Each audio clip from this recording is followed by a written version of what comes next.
Normális emberek mivel töltik a szabad idejüket? Bulival, videójátékokkal, tévézéssel és a többi. Én költségvetést dolgozok ki.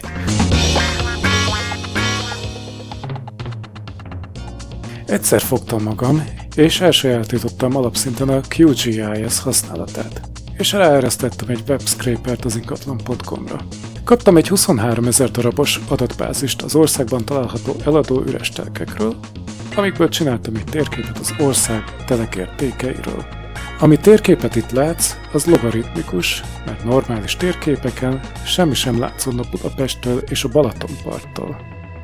Hazánk kb. 6-8 évnyi bruttó nemzeti összterméket nyert el 2024-ig, a nagyon durva becsléseim szerint.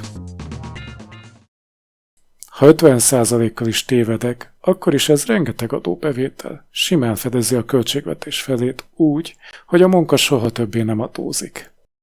Az áfa 10% alá nyomható, de ha igaz, egy ma kevésbé elterjedt közgáztétel, akkor ez simán lenullázható. Ez a tétel az ETCOR, magyarul MAI. Minden adó járadékokból jön.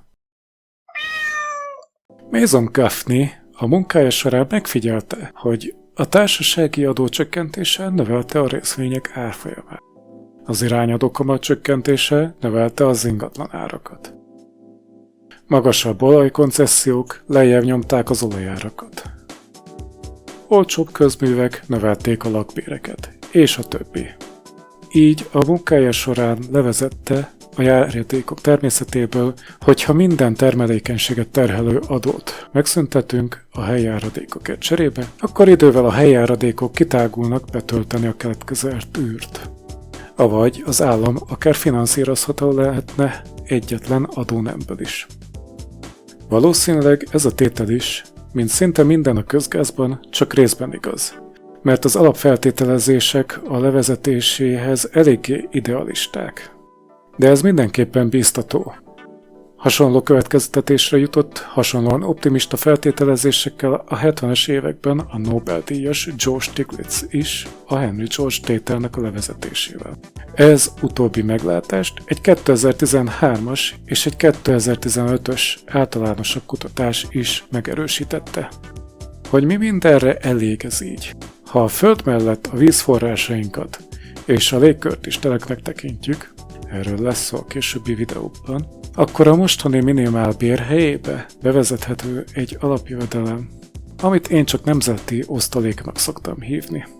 Számításaim szerint minden szabad, felnőtt Magyarországon élő magyar állampolgárnak tudtunk volna ebben a rendszerben 2023-ban havonta 140 000 forintot adni egyéb feltételek nélkül. És anélkül, hogy ezt a pénzt megették volna a lakbérek.